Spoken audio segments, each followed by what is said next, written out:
Puan Syahidah, yang berbahagia Puan Syahidah, Pengetua Sekolah SMK Puteri Wilayah, yang dihormati barisan guru-guru penolong kanan, guru-guru dan pelajar sekalian.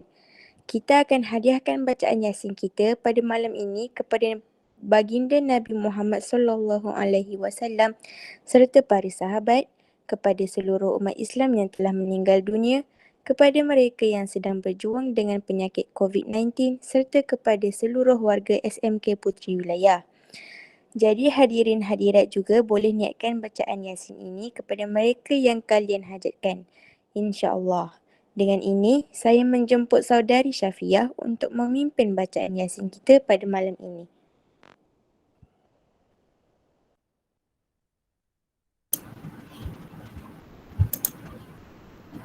Terima kasih kepada pengurusi majlis, saudari Adila.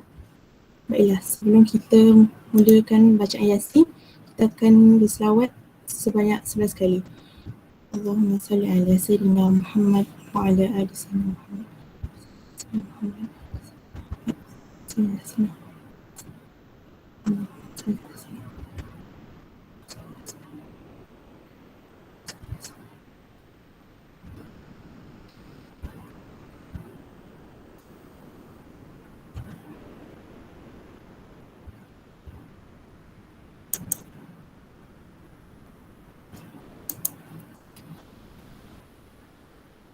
أعوذ بالله من الشيطان الرجيم. بسم الله الرحمن الرحيم. الحمد لله رب العالمين الرحمن الرحيم مالك يوم الدين إياك نعبد وإياك نستعين اهدنا الصراط المستقيم صراط الذين أنعمت عليهم غير المغضوب عليهم ولا الضالين. بسم الله الرحمن الرحيم.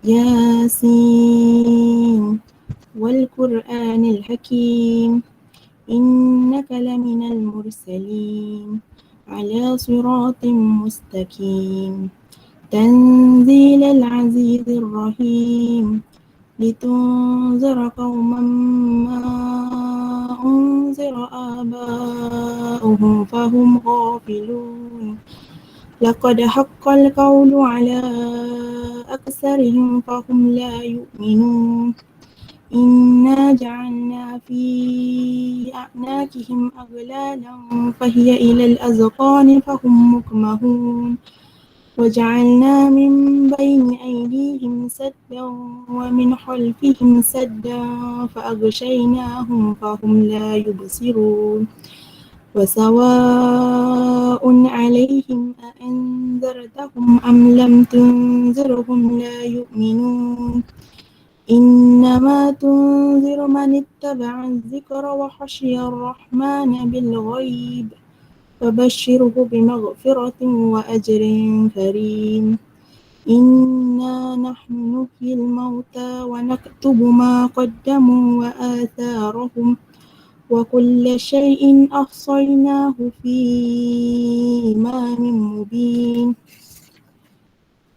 واضرب لهم مثلا أصحاب القرية إذ جاءها المرسلون إذ أرسلنا إليهم اثنين فكذبوهما فعززنا بثالث فقالوا إنا إليكم مرسلون قالوا ما أنتم إلا بشر مثلنا وما أنزل الرحمن من شيء إن أنتم إلا تكذبون قالوا ربنا يعلم إنا إليكم لمرسلون وما علينا إلا البلاغ المبين قالوا إنا تطيرنا بكم لئن لم تنتهوا لنرجمنكم وليمسنكم منا عذاب أليم قالوا طائركم معكم أئن ذكرتم بل أنتم قوم مسرفون وجاء من أقصى المدينة رجل يسعى قال يا قوم اتبعوا المرسلين اتبعوا من لا يسألكم أجرا وهم مهتدون وما لي لا أعبد الذي فطرني وإليه ترجعون أأتخذ من دونه آلهة إن يردني الرحمن بضر لا تغن عني شفاعتهم شيئا ولا ينقذون إني إذا لفي ضلال مبين إني آمنت بربكم فاسمعون قيل ادخل الجنة قال يا ليت قومي يعلمون بما غفر لي ربي وجعلني من المكرمين وما أنزلنا على قومه من بعده من جند من السماء وما كنا منزلين إن كانت إلا صيحة واحدة فإذا هم خامدون يا حسرة على العباد ما يأتيهم من رسول إلا كانوا به يستهزئون ألم يروا كم أهلكنا قبلهم من القرون أنهم إليهم لا يرجعون وإن كل لما جميع لدينا محضرون وآية لهم الأرض الميتة أحييناها وأخرجنا منها حبا فمنه يأكلون وجعلنا فيها جنات من نخيل وأعناب وفجرنا فيها من العيون ليأكلوا من ثمره وما عملت أيديهم أفلا يشكرون سبحان الذي خلق الأزواج كلها مما تنبت الأرض ومن أنفسهم ومما لا يعلمون وآية لهم الليل نسلخ منه النهار فإذا هم مظلمون والشمس تجري لمستقر لها ذلك تقدير العزيز العليم والقمر قدرناه منازل حتى عاد كالأرجون القديم لا شمس ينبغي لها أن تدرك القمر ولا ليل سابق النهار وكل في فلك يسبحون وآية لهم أنا حملنا ذريتهم في الفلك المشحون وخلقنا لهم من مثله ما يركبون وإن نشأ نغرقهم فلا صريخ لهم ولا هم ينقذون إلا رحمة منا ومتاعا إلى حين وإذا قيل لهم اتقوا ما بين أيديكم وما خلفكم لعلكم ترحمون وما تأتيهم من آية من آيات ربهم إلا كانوا عنها معرضين وإذا قيل لهم أنفقوا مما رزقكم الله قال الذين كفروا للذين آمنوا أنطعم من لو يشاء الله أطعمه إن أنتم إلا في ضلال مبين ويقولون متى هذا الوعد إن كنتم صادقين ما ينظرون إلا صيحة واحدة تأخذهم وهم يخصمون فلا يستطيعون توصية ولا إلى أهلهم يرجعون ونفخ في الصور فإذا هم من الأجداث إلى ربهم ينسلون قالوا يا ويلنا من بعثنا من مرقدنا هذا ما وعد الرحمن وصدق المرسلون إن كانت إلا صيحة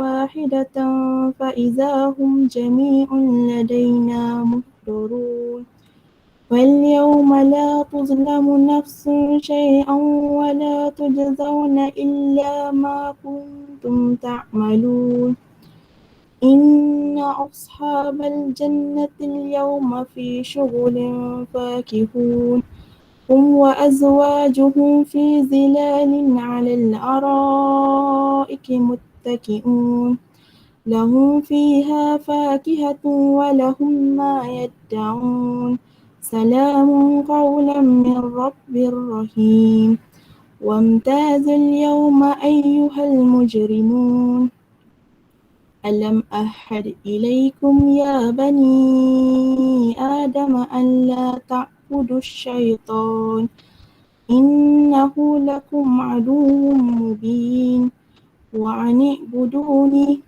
هذا صراط مستقيم ولقد أضل منكم جبلا كثيرا أفلم تكونوا تعقلون هذه جهنم التي كنتم توعدون اصلوها اليوم بما كنتم تكفرون اليوم نختم على أفواههم وتكلمنا أيديهم وتشهد أرجلهم بما كانوا يكسبون ولو نشاء لطمسنا على أعينهم فاستبقوا الصراط فأنى يبصرون ولو نشاء لمسحناهم على مكانتهم فما استطاعوا مضيا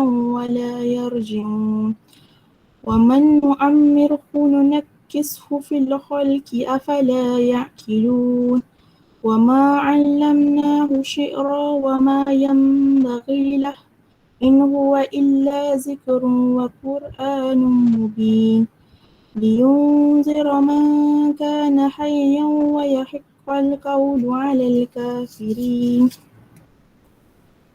أولم يروا أنا خلقنا لهم مما عملت أيدينا أنعاما فهم لها مالكون وذللناها لهم فمنها ركوبهم ومنها يأكلون وله فيها منافع ومشارب أفلا يشكرون واتخذوا من دون الله آلهة لعلهم ينصرون لا يستطيعون نصرهم وهم لهم جند محضرون فلا يحزنك قولهم إنا نعلم ما يسرون وما يعلنون أولم ير الإنسان أنا خلقناه من نطفة فإذا هو خصيم مبين وضرب لنا مثلا ونسي خلقه قال من يحيي العظام وهي رميم قل يحييها الذي أنشأها أول مرة وهو بكل خلق عليم الذي جعل لكم من الشجر الأخضر نارا فإذا أنتم منه توقدون أوليس الذي خلق السماوات والأرض بقادر على أن يخلق مثلهم بلى وهو الخلاق العليم إنما أمره إذا أراد شيئا أن يقول له كن فيكون فسبحان الذي بيده ملكوت كل شيء وإليه ترجعون صدق الله العظيم. بسم الله الرحمن الرحيم. الحمد لله رب العالمين حمدا يوافي نعمه ويكافئ مزيده. يا ربنا لك الحمد كما ينبغي لجلال وجهك والعظيم سلطانك. اللهم صل وسلم على سيدنا محمد وعلى آله وصحبه أجمعين. اللهم بحق ياسين والقرآن الحكيم وبمن اخترته بالرسالة والنبوة والولاية والهداية إلى صراطك المستقيم وبجميع ما جاء به منك جبريل تنزيل العزيز الرحيم وبخواص الحروف والأسماء التامات وبما أظهرت في الوجود لكل موجود من الآيات بينات وبخفي لطفك المفرج عن كل محموم ومحزون المنفس عن كل مظلوم ومديون المخلص لكل مسجون يا مجري البحار والعيون يا من خزائنه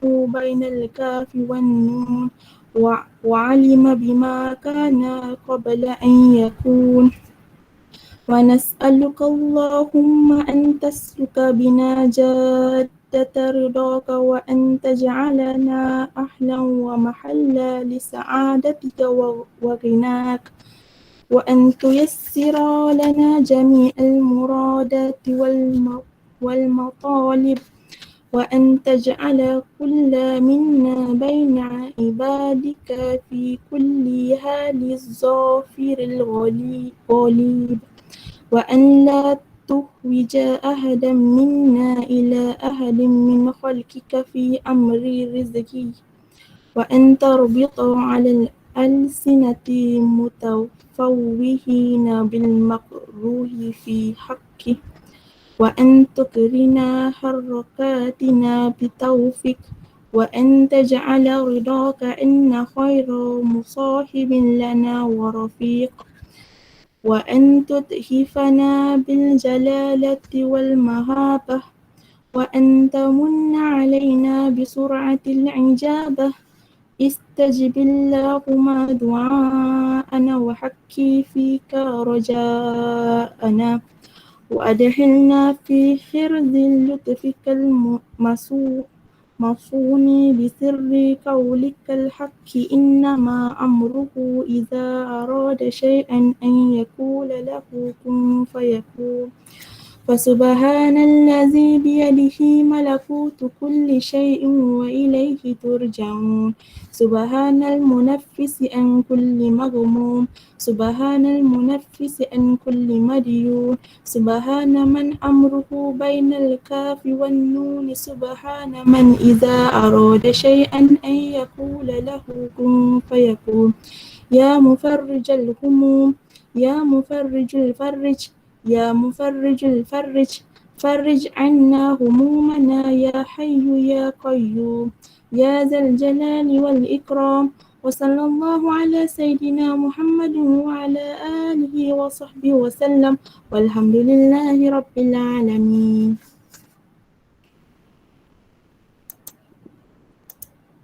Amin, amin ya Rabbal Alamin.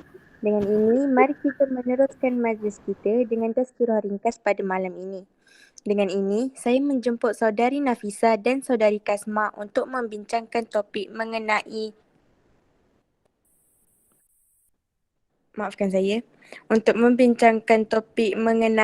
ujian tanda Allah sayang.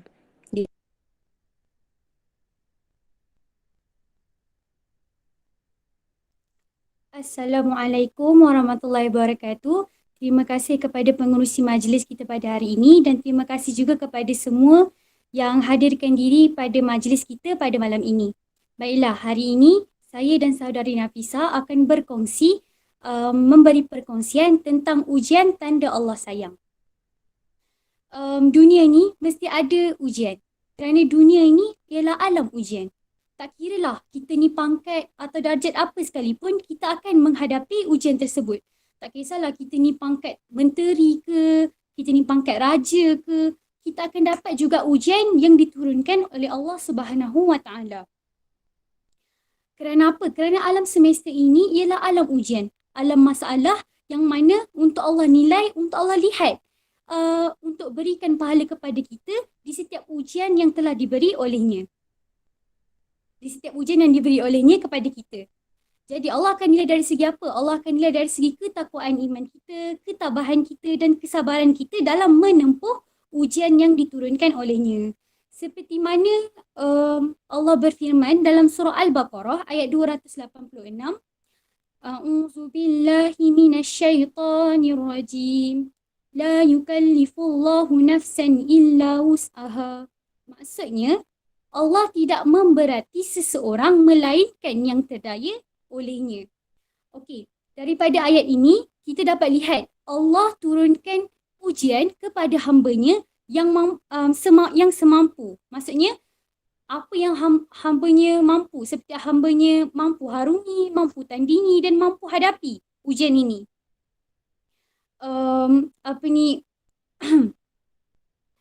Teruk ke berat ke ujian yang Allah turunkan, tak kiralah ujian tu teruk ke berat, Allah tahu hamba ni mampu dihadapi ujian yang Allah turunkan ini. Jadi janganlah kita tengok teruk ke berat ke ujian ni, tapi kita tengok hikmah dan nikmat yang mendatang selepas ujian tersebut. Macam saya boleh kaitkan dengan perumpamaan, selepasnya hujan akan hadirnya pelangi. Sama juga seperti manusia, selepasnya datangnya kesedihan akan hadirnya perasaan kegembiraan. Jadi apa yang kita perlu lakukan bila kita ditimpa ujian ini? Janganlah kita persoalkan pula kenapalah ujian kita ni berat sangat. Kenapa ujian lain tak sama macam ujian kita? Kenapa ujian kita ni berat sangat sampai kita rasa putus asa? Ujian yang Allah bagi kepada kita ni lain-lain mengikut hamba-Nya. Sebab apa lain-lain? Nanti saudari Nafisa akan terangkan lebih lanjut lagi dalam bab ni. Jadi apa yang kita perlu buat apabila kita ditimpa ujian ini? Kita kena dekatkan diri kepada Allah. Kita kena mengadu dekat Allah. Dan lagi lepas solat. Time tu baru kita akan rasa tenang. Kita akan rasa mampu. Kita akan rasa mampu untuk kita hadapi ujian yang diturunkan oleh Allah. Kerana apa? Allah amat sukakan hamba-Nya yang mengadu kepadanya. Yang merintih kepadanya.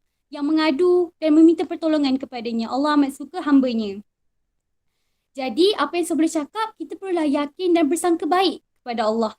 Kerana setiap ujian yang diturunkan kepada kita mempunyai hikmah yang tersendiri. Sama ada cepat atau lambat je, tak kiralah.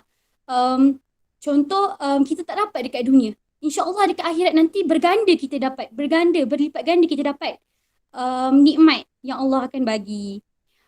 Saya nak kongsikan juga daripada ceramah Ustaz Wadi. Ustaz Wadi ada cakap, janganlah kita takut, gelisah atau sedih bila kita tak dapat, apabila kita dapat ujian. Tapi berhati-hatilah bila kita tak dapat ujian langsung daripada Allah. Kerana apa? Orang-orang yang tak dapat ujian daripada Allah ini ialah orang yang tidak dipandang oleh Allah. Maksudnya orang yang Allah benci, Allah murka. Jadi Allah tak turunkan ujian kepada dia. Kerana apa? Allah biarkan dia terjerumus dalam kejahatan dia. Berterus dalam dia punya kejahatan dia.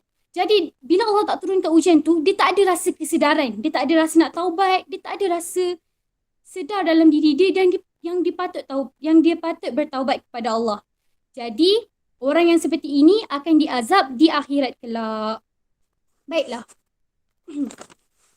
Apa yang saya boleh cakap daripada apa yang saya boleh terangkan, apa yang saya boleh cakap daripada apa yang saya terangkan tadi, kemuncak kemurkaan Allah ialah apabila Allah tidak menurunkan apa-apa ujian kepada seseorang. Kerana apa?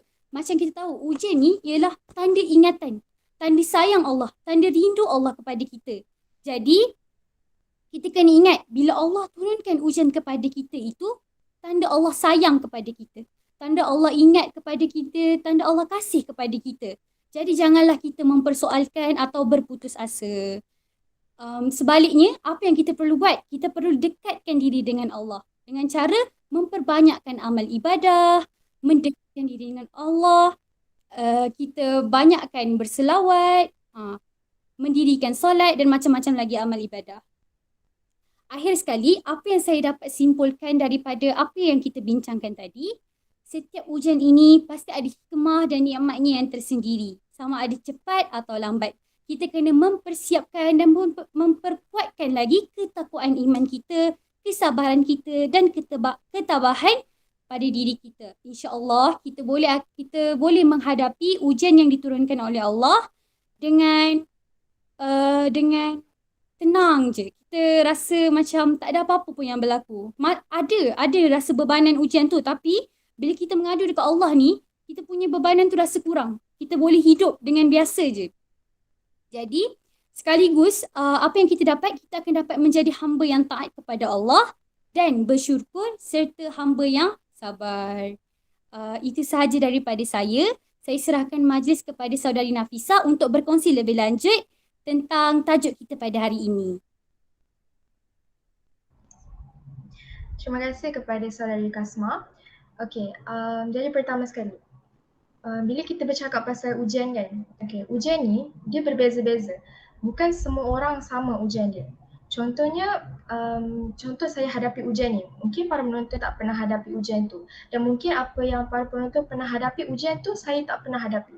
Dan mungkin saya tidak akan pernah hadapi. Kenapa kita tanya, kenapa Allah tak samaratakan semua orang ujian dia sama-sama? Sebab Allah sendiri dah cakap Allah akan menguji hambanya mengikut kemampuan hambanya sendiri. Jadi kat sini Allah tahu sebenarnya kita kuat, kita reti nak menghadapi sesuatu ujian tu. Jadi kita kenalah sentiasa, setiap kali kalau dapat ujian kat kita kan selalu cakap yang kita ni sebenarnya kuat. Baiklah, jadi kat sini saya nak bagi tahu satu perkara. Apa dia? Ketahuilah, apa yang kita fikir selama ni sebenarnya itu semuanya satu doa. Kalau kita fikir kita boleh hadapi satu ujian ni, maka kita boleh hadapi satu ujian ni. Tapi kalau kita cakap kat diri kita sendiri, kita tak dapat nak hadapi ujian ni, maka kita tak dapatlah hadapi ujian ni. Jadi Allah pun sendiri dah kata, aku adalah apa yang hamba-Ku sangkakan. Maksudnya Allah itu apa yang kita sangkakan. Maksudnya cara kita berfikir tu dia akan terus akan menjadi satu doa.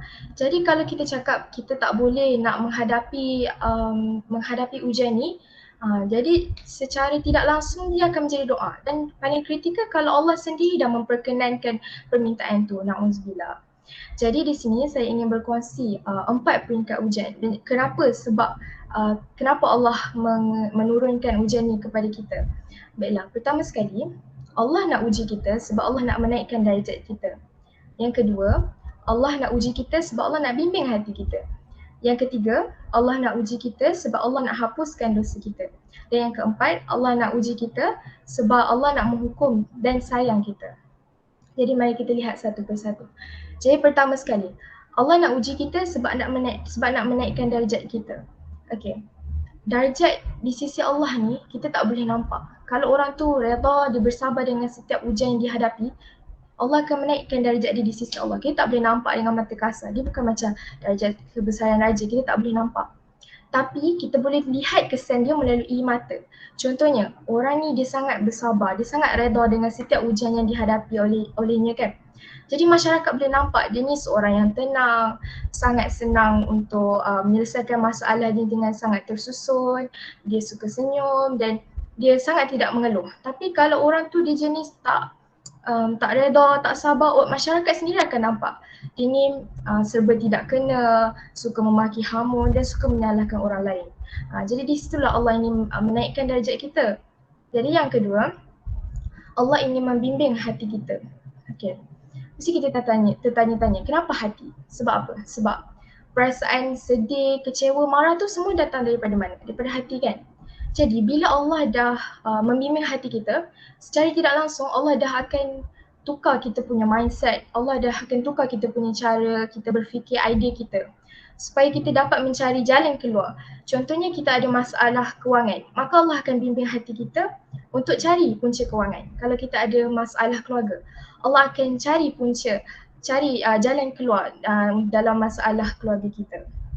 Dan yang ketiga, Allah akan menghapuskan dosa-dosa kita.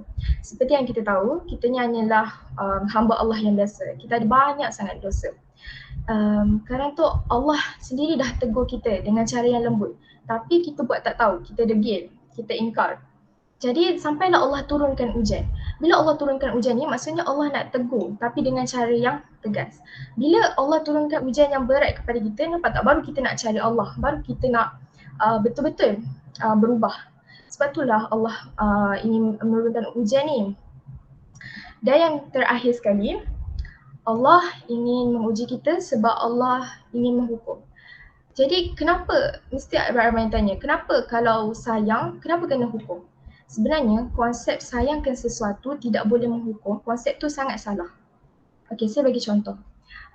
Ada seorang budak kecil sedang berlari di jalan raya dan ketika itu ada sebuah kereta sedang ingin berjalan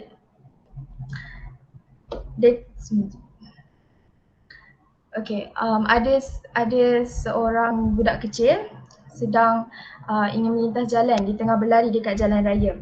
Kemudian ada kereta nak melalui jalan tersebut. Rasanya apa yang mak kepada budak tu akan buat? Mesti mak budak tu akan jerit, kan? Dan bila mak dia jerit, bila mak dia dapat tangan anak dia tu, kan, tarik tangan anak dia tu, apa yang mak dia akan buat? Secara spontannya mak dia mesti akan cubit anak dia, kan? Jadi adakah perbuatan mak dia tu maksudnya mak dia benci dekat anak dia? Tak. Tapi dia buat seperti itu sebab dia sayang kepada anak dia. Jadi kat sini macam itulah juga perumpamaan Allah. Allah bukan saja-saja nak menghukum kita, tapi sebab Allah sayang, Allah rindu dan Allah sangat cinta kepada kita. Kasih sayang Allah ni lebih besar daripada kasih seorang ibu terhadap anaknya. Jadi apa yang saya dapat simpulkan pada hari ini ialah setiap kali kalau kita dapat ujian, kita kena yakin dalam hati bahawa setiap ujian daripada Allah ni sebenarnya adalah untuk menguatkan lagi kita dan untuk menghapuskan dosa-dosa kita. Jadi jangan sekali kita pernah bersangka buruk kepada Allah. Memanglah cakap senang tapi nak buat susah. Tapi tak salah kan kalau kita ingin bersangka baik terhadap Allah. Jadi wallahualam. Jadi saya doakan moga kita semua mampu menghadapi ujian yang dihadapi masing-masing. Amin. Jadi itu saja yang saya dapat kongsikan bersama saudari Kasma. Yang baik datang daripada Allah dan yang kurang baik datang daripada diri kami sendiri. Terima kasih.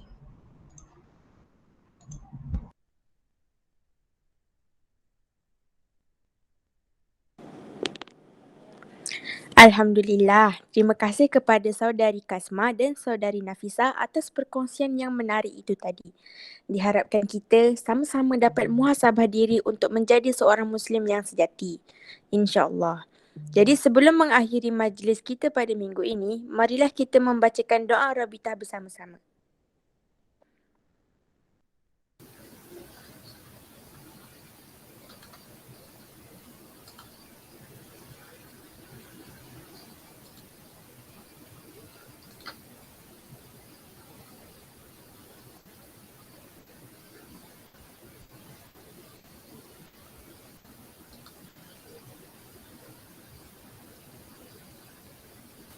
اللهم إنك تعلم أن هذه القلوب قد اجتمعت على محبتك والتقت على طاعتك وتوحدت على دعوتك وتعاهدت على نصرة شريعتك فوثق اللهم رابطتها وأدم ودها واهدها سبلها واملأها بنورك الذي لا يخبو واشرح صدورها بفيض الإيمان بك Ya Allah, Engkau mengetahui hati-hati ini telah berkumpul kerana kasihkan-Mu, bertemu dan patuh padamu, bersatu memikul dakwamu.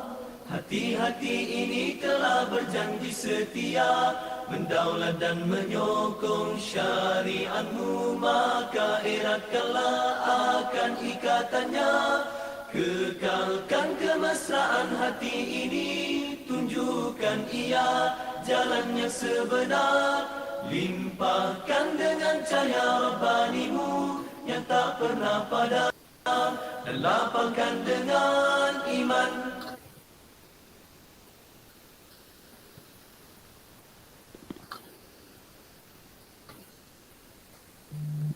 Amin, amin ya Rabbal Alamin. Jadi majlis kita pada malam ini saya akhiri sampai di sini sahaja. Assalamualaikum.